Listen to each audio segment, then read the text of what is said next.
राम राम राम राम राम राम राम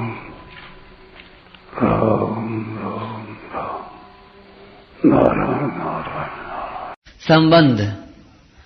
अब आगे के 3 श्लोकों में यानी तीसरे, चौथे और 5वें श्लोकों में भगवान अर्जुन के व्यामिश्रेणेव वाक्येन मिले हुए से वचनों इन पदों का उत्तर देते हैं।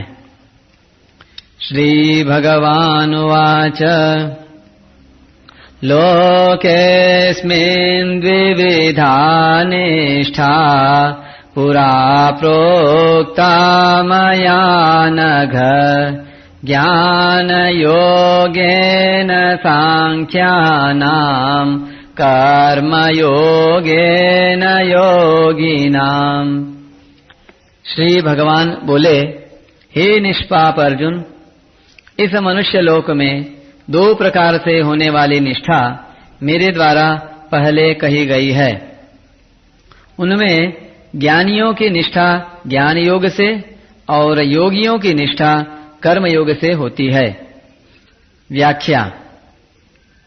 अर्जुन युद्ध नहीं करना चाहते थे, अतः उन्होंने समतावाचक बुद्धि शब्द का अर्थ ज्ञान समझ लिया, परंतु भगवान ने पहले बुद्धि और बुद्धि योग शब्द से समता का वर्णन किया था। अतः यहाँ भी भगवान ज्ञान योग और कर्म योग दोनों के द्वारा प्रापणीय समता का वर्णन कर रहे हैं। अनघ।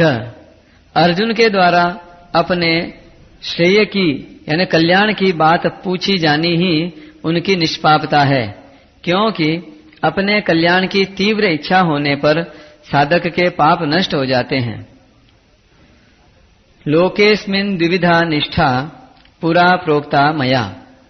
यहाँ लोके पद का अर्थ मनुष्य शरीर समझना चाहिए, क्योंकि ज्ञान योग और कर्म योग दोनों प्रकार के साधनों को करने का अधिकार अथवा साधक बनने का अधिकार मनुष्य शरीर में ही है।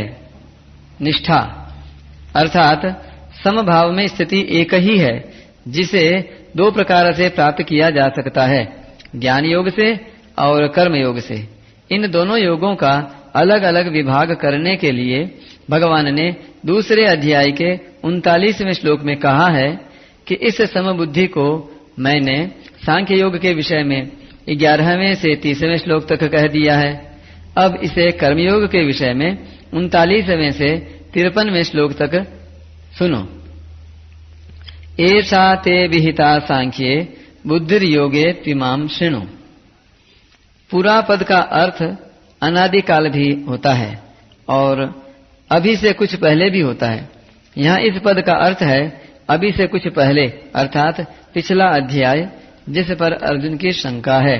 यद्यपि दोनों निष्ठाएं पिछले अध्याय में अलग अलग कही जा चुकी हैं, तथापि किसी भी निष्ठा में कर्म त्याग की बात नहीं कही गई है। मार्मिक बात। यहाँ भगवान ने 2 निष्ठाएं बताई हैं, सांख्य निष्ठा यानी ज्ञान योग और योग निष्ठा यानी कर्म योग। जैसे लोक में 2 तरह की निष्ठाएं हैं, लोकेस्मिन् द्विविधा निष्ठा, ऐसे ही लोक में 2 तरह के पुरुष हैं, द्वाविमौ पुरुषौ लोके। वे हैं क्षर यानी नाशवान संसार और अक्षर यानी अविनाशी स्वरूप। क्षर की सिद्धि असिद्धि, प्राप्ति अप्राप्ति में सम रहना कर्मयोग है और क्षर से विमुख होकर अक्षर में स्थित होना ज्ञान योग है। परंतु क्षर और अक्षर दोनों से उत्तम पुरुष तो अन्य ही है, जो परमात्मा नाम से कहा जाता है। उत्तमः पुरुषस्त्वन्यः परमात्मेत्युदाहृतः। वह परमात्मा क्षर से तो अतीत है और अक्षर से उत्तम है, अतः शास्त्र और वेद में वह पुरुषोत्तम नाम से प्रसिद्ध है। ऐसे परमात्मा के सर्वथा सर्वभाव से शरण हो जाना भगवन निष्ठा यानी भक्ति योग है। इसलिए क्षर की प्रधानता से कर्मयोग, अक्षर की प्रधानता से ज्ञान योग और परमात्मा की प्रधानता से भक्ति योग चलता है। टिप्पणी। वास्तव में भगवान का संबंध कर्मयोग और ज्ञान योग दोनों योगों में रहता है, क्योंकि इन दोनों के विधायक भगवान ही हैं। कर्मयोग और ज्ञान योग से कल्याण होने का विधान तो भगवान के द्वारा ही बना है।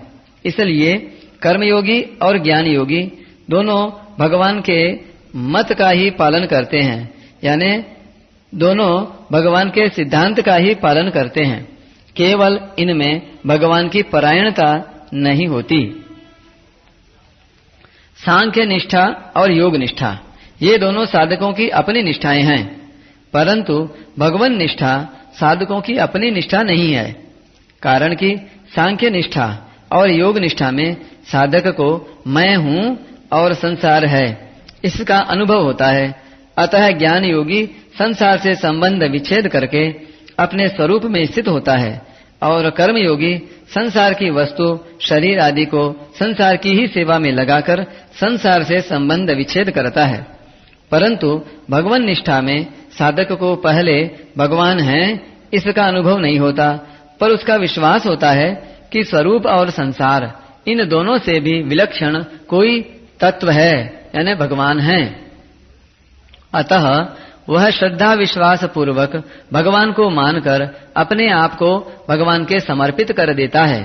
इसलिए सांख्य निष्ठा और योग निष्ठा में तो जानना यानी विवेक मुख्य है, और भगवान निष्ठा में मानना यानी श्रद्धा विश्वास मुख्य है। जानना और मानना दोनों में कोई फर्क नहीं है। जैसे जानना संदेह रहित दृढ़ होता है, ऐसे ही मानना भी संदेह रहित होता है। मानी हुई बात में विचार की संभावना नहीं रहती। जैसे अमुक मेरी माँ है, यह केवल माना हुआ है, पर इस माने हुए में कभी संदेह नहीं होता, कभी जिज्ञासा नहीं होती, कभी विचार नहीं करना पड़ता। इसलिए गीता में भक्ति योग के प्रकरण में जहाँ जानने की बात आई है उसको मानने के अर्थ में ही लेना चाहिए। इसी तरह ज्ञान योग और कर्मयोग के प्रकरण में जहाँ मानने की बात आई है उसको जानने के अर्थ में ही लेना चाहिए। सांख्य निष्ठा और योग निष्ठा तो साधन साध्य हैं और साधक पर निर्भर है, पर भगवान निष्ठा साधन साध्य नहीं है।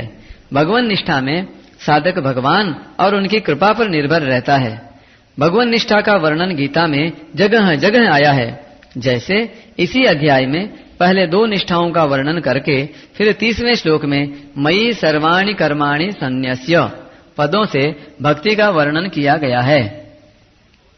5वें अध्याय में भी 2 निष्ठाओं का वर्णन करके 10वें श्लोक में ब्रह्मण्याधाय कर्माणि और अंत में भोक्तारम यज्ञ तपसाम आदि पदों से भक्ति का वर्णन किया गया है इत्यादि। ज्ञान योगेन सांख्यानाम प्रकृति से उत्पन्न संपूर्ण गुण ही गुणों में बरत रहे हैं। संपूर्ण क्रियाएं गुणों में इंद्रियों में ही हो रही हैं और मेरा इनसे कोई भी संबंध नहीं है, ऐसा समझकर समस्त क्रियाओं में कर्तापन के अभिमान का सर्वथा त्याग कर देना ज्ञान योग है। गीतोपदेश के आरंभ में ही भगवान ने सांख्य योग यानी ज्ञान योग का वर्णन करते हुए नाशवान शरीर और अविनाशी शरीरी का विवेचन किया है, जिसे गीता के दूसरे अध्याय के 16वें श्लोक में असत और सत के नाम से भी कहा गया है। कर्मयोगेन योगिनाम वर्ण आश्रम स्वभाव और परिस्थिति के अनुसार जो शास्त्र विहित कर्तव्य कर्म सामने आ जाए उसको उस कर्म तथा उसके फल में कामना ममता और आसक्ति का सर्वथा त्याग करके करना तथा कर्म की सिद्धि और असिद्धि में सम रहना कर्मयोग है। भगवान ने कर्मयोग का वर्णन दूसरे अध्याय के 47वें और 48वें श्लोक में मुख्य रूप से किया है। इनमें भी 47वें श्लोक में कर्मयोग का सिद्धांत कहा गया है और 48वें श्लोक में कर्मयोग को अनुष्ठान में लाने की विधि कही गई है। परिशिष्ट भाव कर्मयोग और ज्ञान योग ये दोनों ही निष्ठाएं लोक में होने के कारण लौकिक हैं। लोकेस्मिन् द्विविधा निष्ठा कर्मयोग में क्षर संसार की प्रधानता है और ज्ञान योग में अक्षर जीवात्मा की प्रधानता है। क्षर और अक्षर भी लोक में ही हैं, द्वाविमौ पुरुषौ लोके क्षरश्चाक्षर एव च। अतः कर्मयोग और ज्ञान योग दोनों ही लौकिक निष्ठाएं हैं। जीव और जगत को मुख्यता देने से ही ये दो निष्ठाएं हुई हैं। अगर जीव और जगत को मुख्यता न देकर केवल परमात्मा को ही मुख्यता दें तो दो निष्ठाएं नहीं होंगी, प्रत्युत केवल अलौकिक भगवन निष्ठा भक्ति होगी। लौकिक निष्ठा कर्मयोग ज्ञान योग में साधक का अपना उद्योग मुख्य होता है। वह साधन में अपना पुरुषार्थ मानता है, परंतु जब साधक भगवान का आश्रय रखकर साधन करता है, अपना उद्योग मुख्य नहीं मानता, तब उसकी निष्ठा अलौकिक होती है। कारण कि भगवान का संबंध होने से सब अलौकिक हो जाता है। जब तक भगवान का संबंध नहीं होता तब तक सब लौकिक ही होता है। किसी को बुरा न समझे, किसी का बुरा न चाहे और किसी का बुरा न करे तो कर्मयोग आरंभ हो जाता है। मेरा कुछ नहीं है, मेरे को कुछ नहीं चाहिए और मेरे को अपने लिए कुछ नहीं करना है, इस सत्य को स्वीकार कर ले तो ज्ञान योग आरंभ हो जाता है।